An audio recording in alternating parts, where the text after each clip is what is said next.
जय श्री राम। ओम वक्रतुंड महाकाय सूर्यकोटि समप्रभ निर्विघ्नं कुरु मे देव सर्वकार्येषु सर्वदा। राम कीन्ह चाहि सोई होई, करे अन्यथा अस नहीं कोई। महादेव माता पार्वती को कथा सुनाते हुए कहते हैं कि जब रावण ने सुना कि आकाशवाणी हो गई है, मुझे मारने की पूरी तैयारी चल रही है देवताओं की और मनुष्यों की, तब उसने कहा कि बसहि सदा मम वस्त्र विवंशी, ते का सखी मोहि विध्वंसी। तद्यपि सजग रहे कहानी, दिए असुर कछु करिता थानी। उत्पत्ति मरण आदि कछु होई, सम्मति कर पहुंचावे सो। रावण ने अयोध्या में राक्षसों का एक थाना बना दिया, जिससे वहां कोई भी मृत्यु या जन्म हो तो उसकी खबर रावण तक तत्काल पहुंच जाती थी।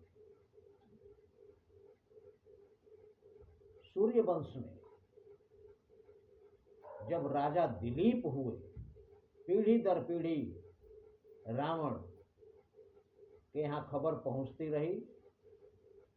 जब उस खानदान में राजा दिलीप हुए, भय भूप दिलीप जब आई, जान असुर सब दिए उठाई। जब दिलीप राजा हुए तो उन्होंने पूछा कि हमारे राज्य में असुर क्या कर रहे हैं, राक्षस क्या कर रहे हैं। तब लोगों ने बताया कि महाराज ये रावण के राक्षस हैं जो पहरा देते हैं हमारे यहाँ। राजा दिलीप ने उन राक्षसों को अयोध्या से भगा दिया, जान असुर सब दिए उठाई, भगा दिया। जब भगा दिया वो दूत रावण के यहाँ पहुंचे, तब सुनि रावण बल देखन आवा। तब रावण लंका से अयोध्या पहुंचा ये देखने के लिए कि कौन ऐसा शक्तिशाली राजा इस खानदान में पैदा हो गया जो हमारे राक्षसों को वहां से भगा दिया। यहां पर आया तो ब्राह्मण वेश में आया। महल में जब पहुंचा तो वहां पर कोई पुरुष था ही नहीं।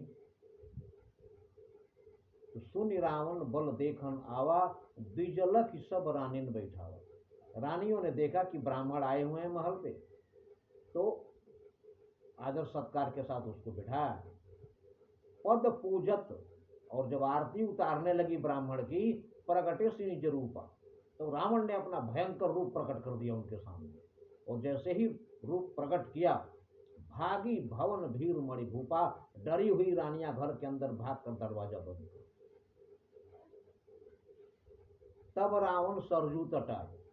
तब रावण सरजू के किनारे आया। वहीं पर एक यज्ञ हो रहा था, वशिष्ठ जी करा रहे थे, जिसमें सारे नगर के पुरुष वर्ग उपस्थित थे। वहां जब पहुंचा तब रावण सरजू तट आयो। जैसे ही आया ब्राह्मण वेश में, तो राजा दिलीप वहां पर यज्ञ में बैठे हुए थे। उसके पहुंचते ही तब रावण सरजू तट आयो, अर्चत तंडुल नृपत चलायो। तब उसी समय जो थाल में अक्षत रखा था, राजा दिलीप ने एक मुट्ठी चावल उठाया और फेंक दिया। पूछा लोगन ते तब कहे, रावण वहीं खड़ा है ब्राह्मण वेश में। लोगों ने पूछा कि महाराज ये चावल आपने, क्योंकि जजमान अक्षत तभी उठाता है जब ब्राह्मण का आदेश होता है, आपने बिना आदेश के चावल कैसे उठाया। तो पूछा लोगन ते तब कहे, धेनु हरि एक मारन चाहे। राजा दिलीप ने कहा कि जंगल में एक शेर एक गाय को मारना चाह रहा था, सुमिरत सपद सालिहों प्रेर। गाय जब मदद के लिए डकार मारी, तब मैंने ये चावल उठाकर और मंत्र के द्वारा ये चावल फेंक दिए। सुमिरत सपद सालिहों प्रेरे, सत सर हुए लागे हरि के। और ये चावल 100 बाण बनकर उस शेर को लग गए जंगल में, और शेर मर चुका है और गाय की जान बच गई।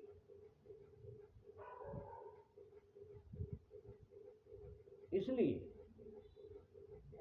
मैंने चावल फेंका।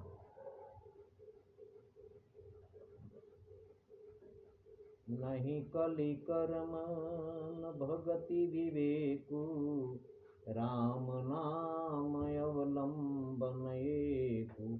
शेष अगले वीडियो में। जय श्री राम।